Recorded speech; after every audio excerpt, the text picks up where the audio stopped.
Pues una cosa yo he demandado a mi Dios, vivir en su casa todos los días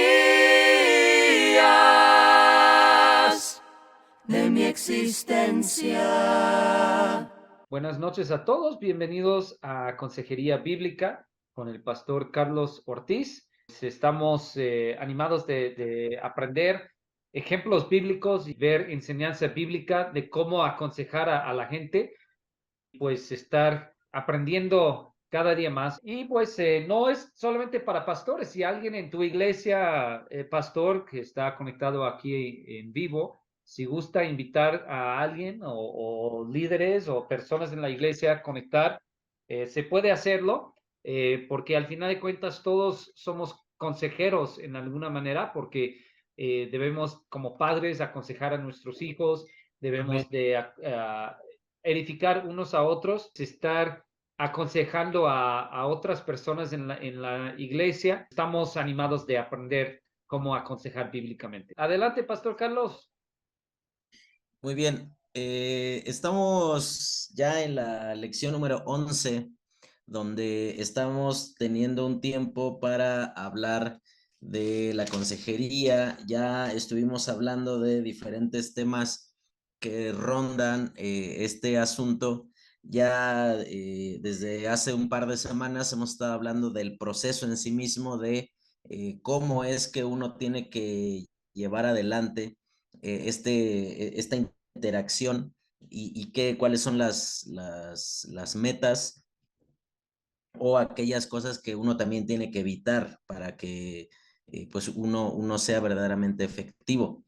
Hoy vamos a hablar de el asunto esencial del tema de la consejería, de lo que nos va a ayudar a nosotros a medir verdaderamente cuánto más de tiempo nosotros deberíamos de invertir en una persona, o cuando sencillamente nosotros tenemos que ser muy sabios en poder entender cuando es a lo mejor, aún es un acto de misericordia dejar a la persona que a lo mejor ella considere tomarse un tiempo para valorar si verdaderamente está interesado en el consejo. Todos hemos conocido gente que pide consejo esperando o teniendo ya fabricada una respuesta de acuerdo a sus intereses, ¿no? En muchas ocasiones es por cuestión de ignorancia y pues esperan ciertas cosas pues porque es a lo que ellos pues están habituados. Por otro lado, hay ocasiones en donde las personas esperan una cierta respuesta porque saben que de esa manera su pecado habrá de ser justificado. Pero también hay otro punto en donde las personas toman actitudes en donde ellos ya tienen todo una forma, un pensamiento, en donde tu consejo es sencillamente el pretexto para decir, bueno, yo pedí consejo y entonces ya está cumplida el requisito. Las personas tienen un concepto equivocado de lo que implica el consejo, porque el consejo tiene como característica, desde las primeras lecciones estuvimos viendo eso, que nos confronta con la verdad de Dios, no con nuestras opiniones ni personales, ni en cuanto a nuestras experiencias, ni mucho menos en cuanto a medios alternativos que no descansan en la palabra de Dios. Y obviamente pues no van a poder producir los resultados que solo la palabra de Dios puede causar en la vida del hombre. Hablar de cambios es hablar de una crisis a la cual las personas están sujetas. Siempre hablar de que las personas necesitan cambiar es remitirlos a que los estamos arrojando de frente a que enfrenten un conflicto. Y eso es justamente lo que muchos consejeros equivocadamente pretenden evitar.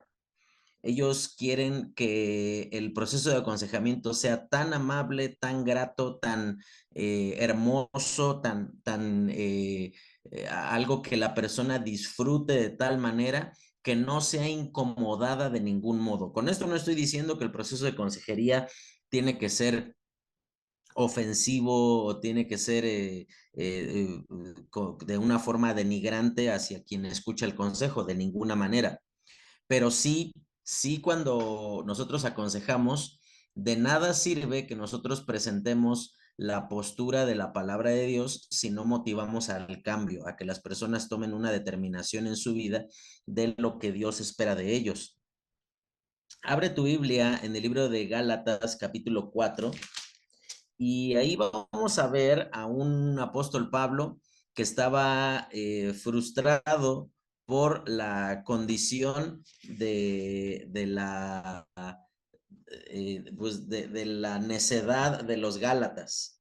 Gálatas capítulo 4, fíjate cómo va después de que en el capítulo 3 al principio les dijo: Gálatas insensatos, ¿quién les fascinó para abandonar la gracia de Dios?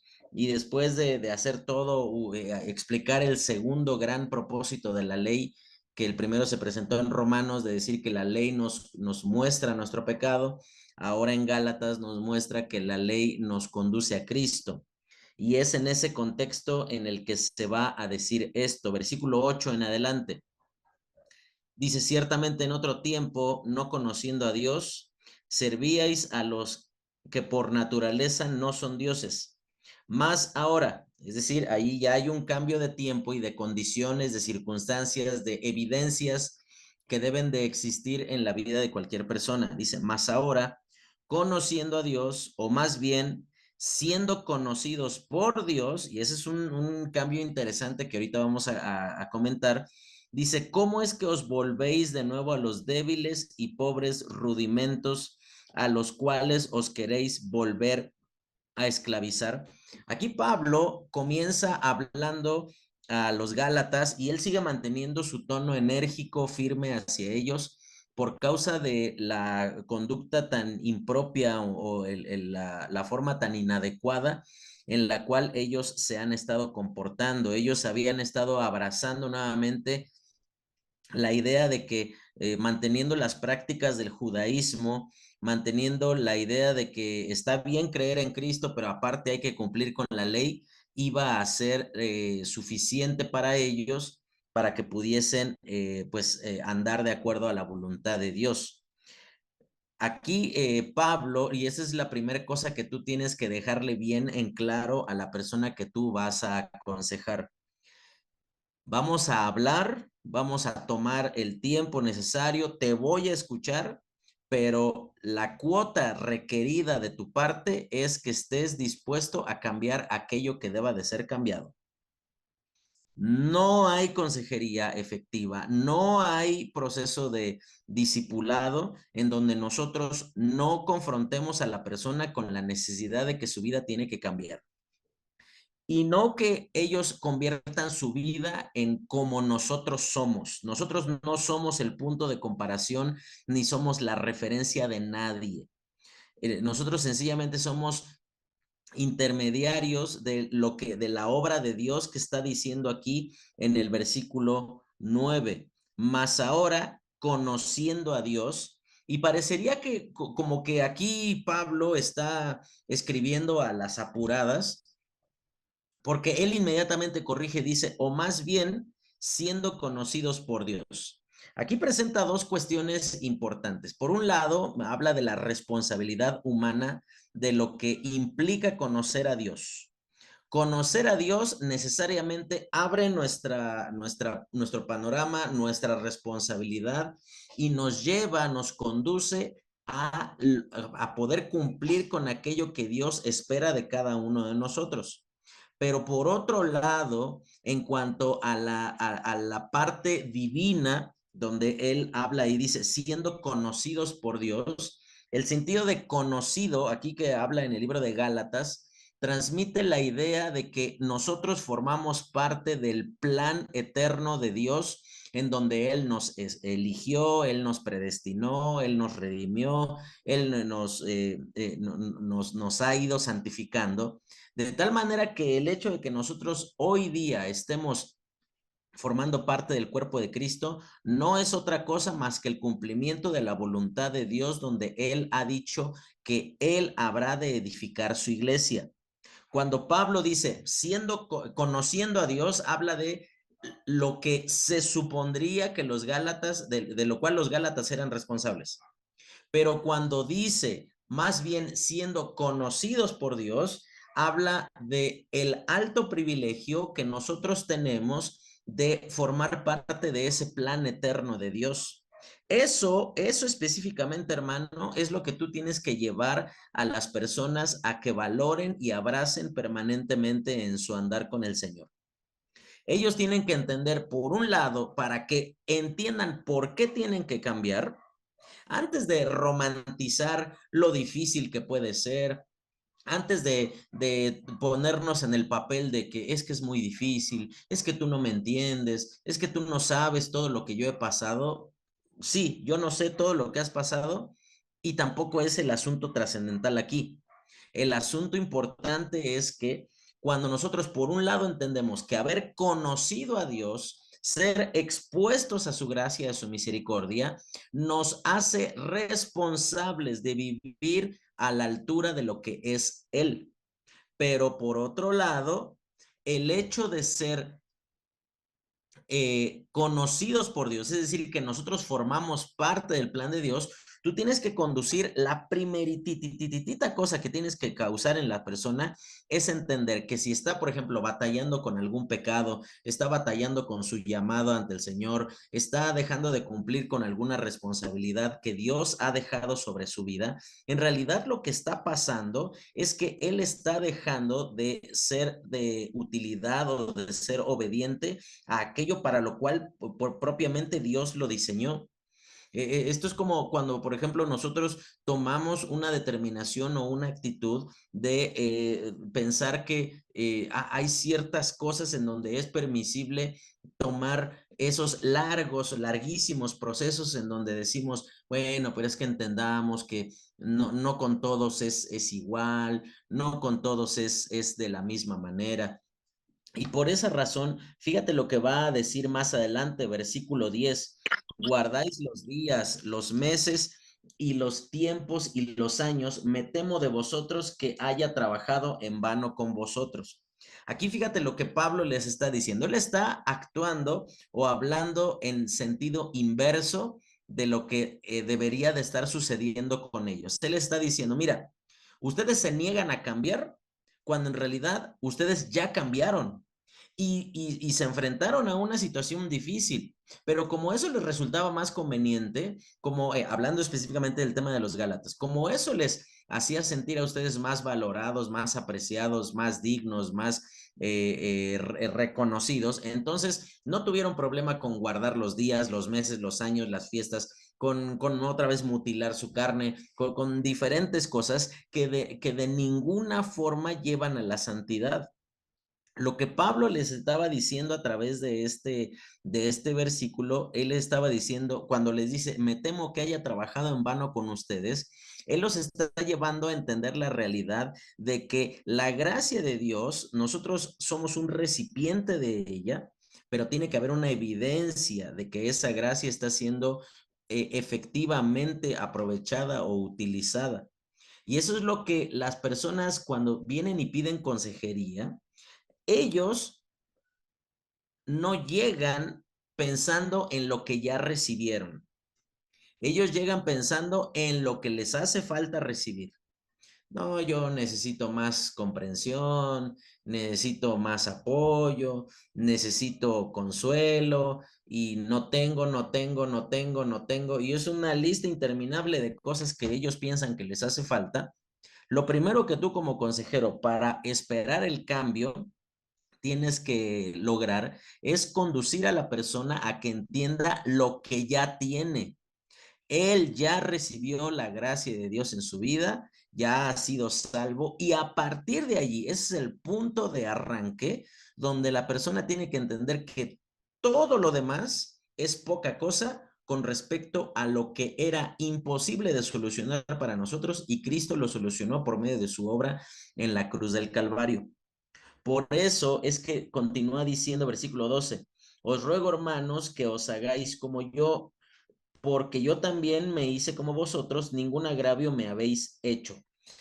Y esto es una situación súper, súper necesaria que tú debes de tener presente en tu proceso de consejería o de discipulado. Hay muchas veces que nosotros tomamos a la gente para discipularlo o para aconsejarlo porque hacen cosas que a nosotros no nos gustan, porque tienen comportamientos o tienen opiniones, y aclaro, no necesariamente son pecaminosas. Claro está, nosotros tenemos posturas que nos llevan a considerar que eso nos podría en algún momento conducir al pecado, pero como tal, eso no es pecado todavía. Y hay muchas veces en las que nosotros juzgamos o elevamos a la altura de principio bíblico cosas que pasan más por una opinión personal que por lo que Dios establece que ese es el principio bíblico. Y por esa razón Pablo dice, no, mira, a final de cuentas su bronca no es conmigo, ¿eh? Ustedes a quien han agraviado, y esa es la segunda cosa que tú tienes que dejar bien en claro a las personas que tú aconsejas. Ellos tienen que entender que su problema no es contigo como pastor, como consejero, como hermano de la iglesia. Los tienes que conducir ante la atemorizante verdad, y lo quiero decir de esta manera porque así es, de que a final de cuentas a quien ellos están faltando es al Señor. A quienes están defraudando es a la iglesia corporativamente, al cuerpo de Cristo. A quienes están dañando es a ellos mismos como hijos de Dios. Fíjate, Pablo, él bien podía haber pensado que su esfuerzo estaba siendo menospreciado, estaba siendo tenido en poco, y tomaba una actitud de quejarse o de tratar de una forma despectiva a los Gálatas por causa de su inmadurez. Pero fíjate la forma tan sabia y tan correcta que Pablo toma, donde él les dice, mira, a final de cuentas, tú a mí no me hiciste nada. Que yo no esté de acuerdo con lo que estás haciendo, que yo no esté de acuerdo con tu pecado, que yo sepa que estás actuando de manera inmadura, es otro asunto. Pero mira, hermano, muchas veces vivimos defendiendo nuestro parecer, digámoslo de esta forma, nuestro honor. Hay muchas veces, hermano, donde aún sí las personas hacen cosas en nuestra contra, donde hay temas de murmuración, hay temas de chisme, hay temas de juicios anticipados. Pero sabes una cosa, hermanito, fíjate, Pablo, si tú lees toda la carta de Gálatas, te vas a dar cuenta que si hubo una iglesia ingrata con Pablo, fueron los Gálatas, aparte de los Corintios. Y Pablo en ningún momento se entra en la onda de decirle, a ver, desobedientes, perversos, hacedores de maldad. No. Y él sencillamente dice, mira, su problema a final de cuentas es con el Señor. Continuábamos entonces hablando ahí sobre lo que Pablo venía diciendo en el capítulo 4, después de que estábamos mencionando de que el problema en realidad la gente lo tiene con el Señor, y esa es la cosa que uno le lleva a descansar, pero al mismo tiempo nos hace entender cuál es el límite que tenemos nosotros, ¿no? Por esa razón dice, versículo 12, ningún agravio me habéis hecho. Dice después, pues vosotros sabéis que a causa de una enfermedad del cuerpo os anuncié el evangelio al principio y no me despreciasteis ni desechasteis por la prueba que tenía en mi cuerpo, antes bien me recibisteis como un ángel de Dios, como a Cristo Jesús. Y aquí tú te vas a dar cuenta que Pablo, a él aquí sí va a apelar a la condición personal o a la responsabilidad en la cual los Gálatas se encontraban. Él está diciendo, mira, ¿qué fue lo que cambió? Mágicamente te hiciste enemigo mío o sentiste que se te estaba agrediendo cuando se te habló de la verdad. Y por eso va a decir ahí en el versículo 15, ¿dónde pues está esa satisfacción que experimentabais? Porque os doy testimonio que si hubieses podido, os hubierais sacado vuestros propios ojos para dármelos. Y fíjate lo que va a decir el versículo 16, me he hecho vuestro enemigo por deciros la verdad. Así que una de las cosas que más resulta difícil en el proceso de consejería es cuando tú ya percibes un desagrado, un disgusto de parte del aconsejado con respecto a lo que escucha, porque tú sabes evidentemente que eso va a tener un impacto en cuanto al alcance de esa consejería, ¿no? Vas a ver cómo el aconsejado va a comenzar a poner ahí sus barreras, va a comenzar a tratar de evitar el contacto. Pero mira, hermano, estas cosas pues, no las debemos de sobrevalorar. Mira, muchas veces el peor error que como consejeros cometemos es sacrificar la verdad con tal de llevarnos bien con la gente. Y ahí pues prácticamente nosotros no estamos siendo copartícipes del pecado de las personas. Por esa razón es tan necesario para nuestra vida que nosotros podamos entender que el principal compromiso realmente que nosotros tenemos es con la palabra de Dios y evidentemente con el Dios que se nos presenta en ella, no inicialmente con las personas. Y esto no quiere decir que miremos a la gente de una forma fría, áspera, en donde nosotros no les tratemos, sí, pero con la manera en la cual nosotros pues podemos tener un conflicto con las personas cuando ellos están pues pasando por una situación difícil en donde ellos a lo mejor como que esperan una respuesta, palabras diferentes y en muchas ocasiones lo único que reciben de nosotros que manda o nos llama a hacer es que nosotros perdón, les demostramos cuán demo es para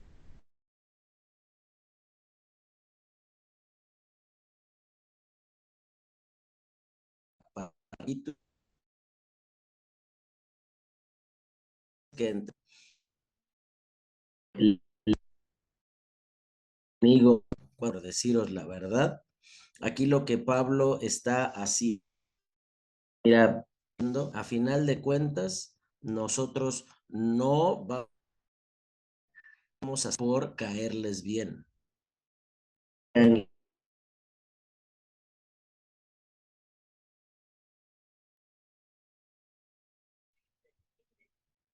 Hermano, ¿me escuchas? ¿Me escuchas? Sí, Está fallando mucho, no sé si das cuenta ya. sí, a ver, ya creo que ya volvió. Ok, yo moví más cerca al modem, entonces vamos a ver si funciona. Puedo editar esta parte, entonces como hace 1 minuto, 2 minutos, regresas y yo lo acomodo editando Ok, y espero que ok. funcione. Bueno, a ver, Va que va. voy a seguir, ¿eh? Entonces, lo que Pablo nos enseña aquí es que el compromiso que realmente nosotros tenemos es no con nuestras opiniones, no es un compromiso con las cosas se realicen, sino que es un compromiso con la forma en la que Dios ha establecido que las como cosas se hagan. Mira, el problema que existía en la iglesia de los Gálatas es que ellos estaban tolerando y permitiendo cualquier situación que les llevara a ser enseñados, aun si esto implicaba tolerar algo incorrecto, como lo eran las falsas enseñanzas que estaban recibiendo, que se nos explican en todo el libro, donde habían necesarias, pero además había que guardar la ley. Es súper importante que tú y yo lo tengamos en claro, porque eh, llega un momento de la que nosotros tenemos que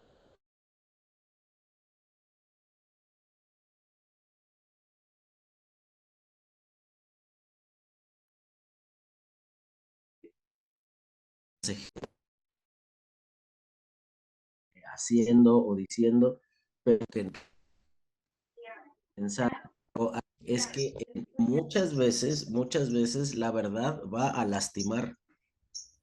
Así que si tú en alguna forma necesitas hacer doler el corazón de aquel que está siendo aconsejado para que entienda su conflicto, su problema que tiene con el pecado, hazlo, hermano.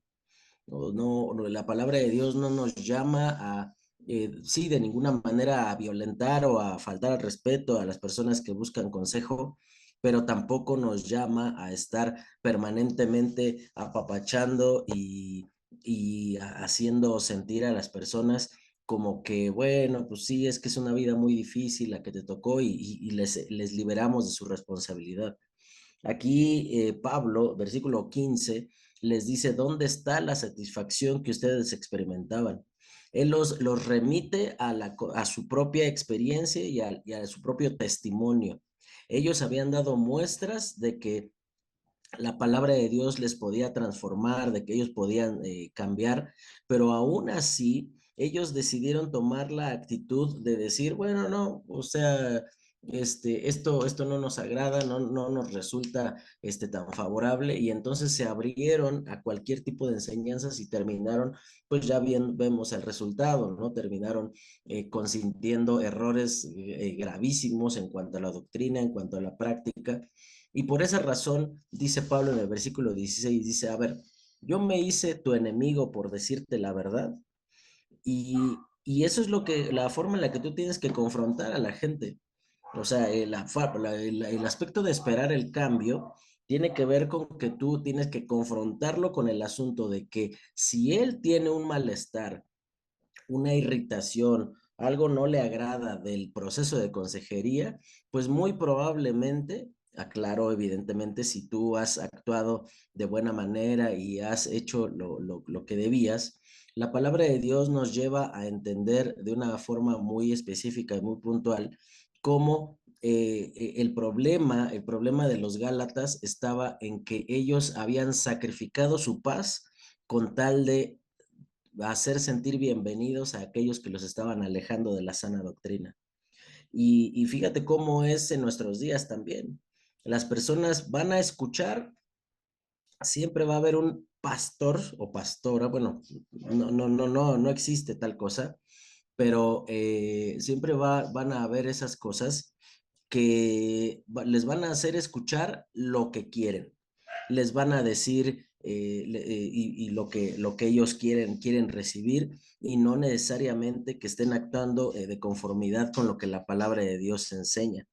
Ahora, aquí es súper importante que tú puedas considerar, fíjate cómo continúa avanzando el texto, dice versículo 17, dice, tienen celo por vosotros, pero no para bien, sino que quieren apartaros de nosotros para que vosotros tengáis celo por ellos.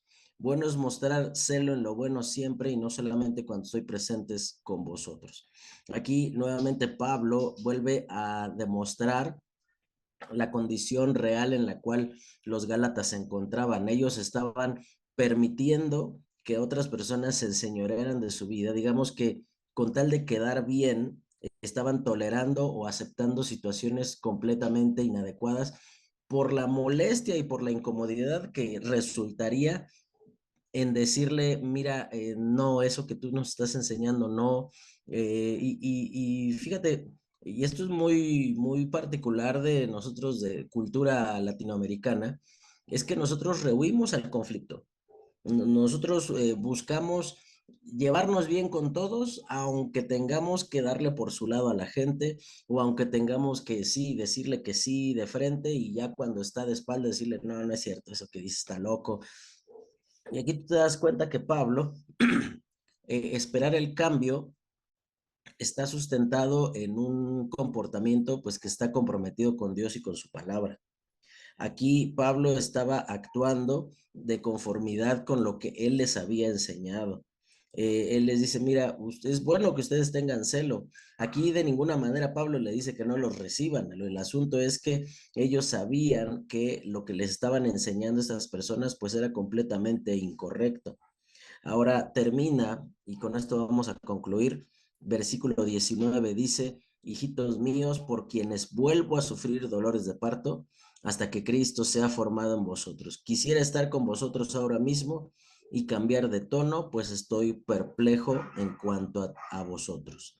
Y mira, finalmente Pablo habla de ese compromiso que nosotros como pastores, como consejeros tenemos con las personas. Él dice, mira, yo estoy dispuesto a sufrir para tu bien. Yo estoy dispuesto a ser maltratado, a ser menospreciado con tal de que ustedes avancen y crezcan en su vida espiritual. Ahora, este no es un tipo de masoquismo cristiano en donde yo me estoy golpeando con tal de la felicidad de otras personas, no. Pero tienes que entender, y esta es una de las cosas por las cuales muchas personas no aconsejan, porque saben pues de lo doloroso, de cómo las personas van a cambiar su trato hacia ellos, cómo de ser súper amigos van a pasar a ser pues un tanto tensa la situación. Pero fíjate, Pablo dice, yo estoy dispuesto a volver a sufrir dolores de parto. Y no nos remite a un dolor mediano, sino al máximo de los dolores que quizás podríamos nosotros como seres humanos conocer, y dice la medida, dice, hasta que Cristo sea formado en todos vosotros. Esto nos debería de ser tu mentalidad o aquello que te debería de gobernar cuando tú estás considerando y entendiendo que Dios es aquel con quien tú estás pues, comprometido de manera inicial, ¿no? La palabra de Dios es muy clara y muy puntual al hablarnos de la necesidad que debe de existir, la urgencia en nuestra vida de que todo lo que nosotros hagamos apunte hacia la persona de Jesucristo. Esto quiere decir que cuando tú estás aconsejando a la persona y tú notas ciertos hábitos pecaminosos, pensamientos incorrectos, decisiones inadecuadas que está tomando, tú no lo tienes que remitir con que es que en esta iglesia no hacemos esto. No, le tienes que decir, es que eso no refleja a la persona de Jesucristo.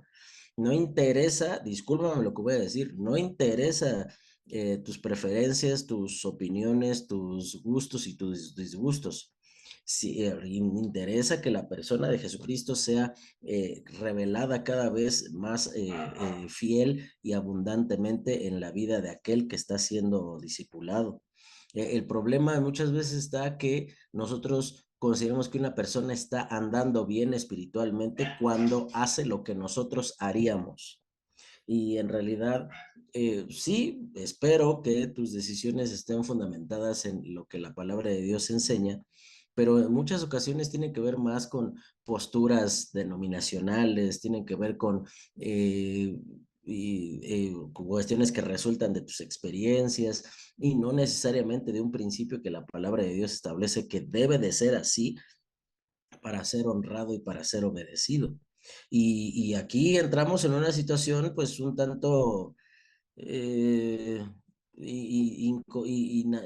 incómoda, porque sí, yo puedo tener mis opiniones en cuanto a asuntos controversiales como la música, el divorcio, las formas de realizar el culto, diferentes cosas. Pero si eso no está fundamentado en honrar directamente una orden o un principio que la palabra de Dios tiene, no importan mis opiniones. Así que tú te das cuenta que Pablo le está diciendo, yo quiero que sea formado Cristo en ustedes. No quiero que ustedes sean mini Pablos, no, yo quiero que ustedes sean mini Cristos. Y estoy dispuesto entonces a comprometerme en esa medida. Así que tú también como consejero deberás de evaluar si digamos que ¿cómo lo llamaría? Tu tabulación de correcto e incorrecto descansa directamente en principios claros de la palabra de Dios, ¿eh? No en versículos que agarras así de las greñas y los haces decir lo que a ti te conviene, sino que bajo una interpretación adecuada y correcta de la Biblia, entonces tú eres quien le exige o quien le anima a la persona a hacer cierta cosa.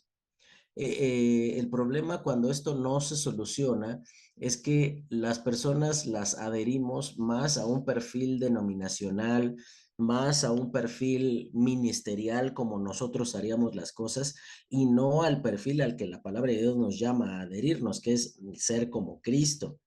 Entonces, y tenemos que entender que no hay una forma de ser como Cristo para unos y otra para otros, no, es una sola. Esa forma tiene que ver con que, bueno, que Cristo sea honrado y glorificado de la forma más pura y directa en nuestras vidas. Así que, hermano, pues tú tendrás que pensar en la manera en la cual tú estás determinando. A lo mejor piensas que no han existido los cambios suficientes en la vida de tu aconsejado, cuando en realidad estás esperando que cambie o que sea como tú y no como Cristo, ¿no? Y ahí tenemos un problema gravísimo, porque entonces el punto de comparación pues termina haciendo la misma cosa que hacían los falsos maestros en Galacia, que ellos querían que se gloriaran de ellos y no de Jesucristo, no de Pablo. Así que esto es una advertencia muy puntual, muy específica para nuestra vida, para que también nosotros no nos dejemos engañar o llevar por situaciones inadecuadas en las cuales pues estamos comprometiendo la verdad de Dios en nuestra vida, ¿no? Terminamos, hermanos. Dios les bendiga. Espero que pues ustedes puedan ser animados y desafiados por medio de su palabra. Dios les bendiga.